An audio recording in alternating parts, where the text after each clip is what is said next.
大家好，欢迎你再次来到读书有道，一同探索生活的深度，感悟人生的宽度，分享智慧的高度。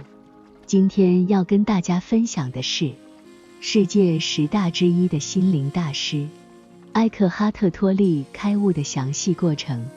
埃克哈特·托利是当代最伟大的心灵导师，他的洞见影响了千万人的心灵。他的著作《当下的力量》17年蝉联美国亚马逊畅销书排行榜，翻译成50多种文字，畅销全球500多万册。他的另一部著作《新世界》在美国著名的主持人奥普拉读后，惊为天书，大力推广，一时之间洛阳纸贵，高居亚马逊总排行榜冠军多时，并很快突破700万的销量。在《当下的力量》中，他是这样叙述自己的开悟过程：在我30岁之前，我的生活总是充满了焦虑和不安，有时甚至陷入深重的忧郁。但现在回望这段时光，我感觉仿佛在描述一个前世的我或别人的经历。在我29岁生日之后不久的一个深夜，我突然惊醒，被一种难以名状的恐惧所包围。这种感觉虽然我曾多次经历，但那次尤其强烈。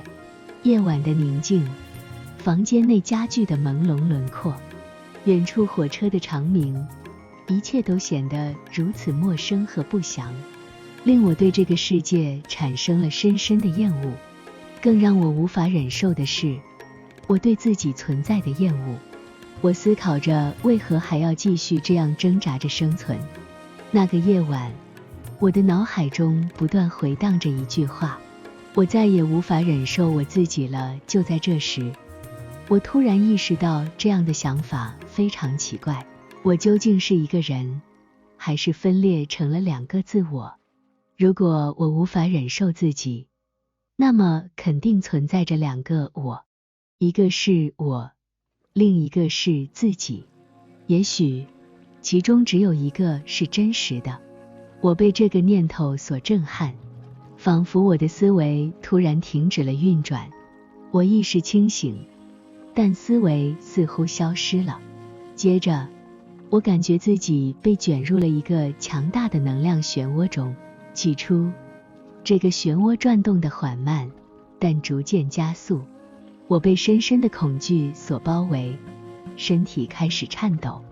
那时，我听到一股声音从我的胸口传出：不要抵抗。我感觉自己被吸入了一个空洞，这个空洞存在于我的内在，而非外部世界。突然之间，我的恐惧消失了，我任由自己沉浸在这个空洞之中。那之后发生的事情，我已完全不记得。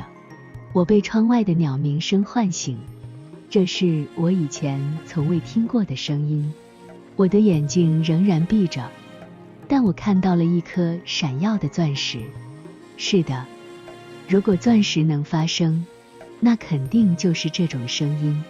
我睁开眼睛，清晨的第一缕阳光透过窗帘射入，在完全没有思维的状态下，我感受到了，我知道了，光的无限性远远超出我们的理解。这束透过窗帘的柔和阳光，就是爱的化身。我的眼睛因感动而湿润。我从床上起来，在房间内走动，认出这是我的房子。但我知道我从未真正仔细地看过它，每件物品都显得如此新鲜、朴实，就像它们刚刚降临这个世界。我拿起一些物品，一支铅笔，一个空瓶子，对它们的美丽和生命力感到惊叹。那一天，我走遍了整个城市，对这个地球上生命的奇迹充满了惊奇和敬畏，就像我刚刚来到这个世界一样。在接下来的5个月里，我沉浸在一种深深的宁静和极乐状态中。随着时间的流逝，这种感觉似乎有所减退，但可能只是表面上的。因为它已经融入了我的本性。尽管我的日常生活依旧平凡，我深知这一生中我所做的任何事情都无法增益我现在所拥有的这种内在丰富。当然，我意识到自己经历了一些具有深刻意义的转变，但当时我无法理解。7年后，通过阅读许多灵修书籍并与几位心灵导师交流后，我才开始认识到，我所经历的正是每个人都在追寻的东西。我明白了，极端的痛苦压力促使我的意识从不幸和恐惧的认同中解脱出来。这些不幸和恐惧都是大脑制造出来的。这种解脱是一次彻底的决裂。那个虚假的、受苦的小我就像被放弃的充气玩具一样，迅速崩溃，留下的是我的真正本质。那个永恒的我是一个不与任何形式认同的纯粹意识状态。后来，我学会了进入这种内心的永恒和不朽领域，即我初次体验到的那个空洞，同时保持着完全的觉知。我安住在这个无法用言语形容的极乐和神圣世界中。与之相比，我以往的经历都失去了色彩。曾经有一段很长的时间，我在这个世界上一无所有，没有爱情，没有工作，没有家，没有所谓的身份认同。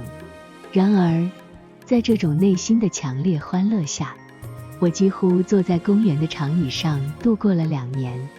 但是，即使是最美妙的经验也是昙花一现。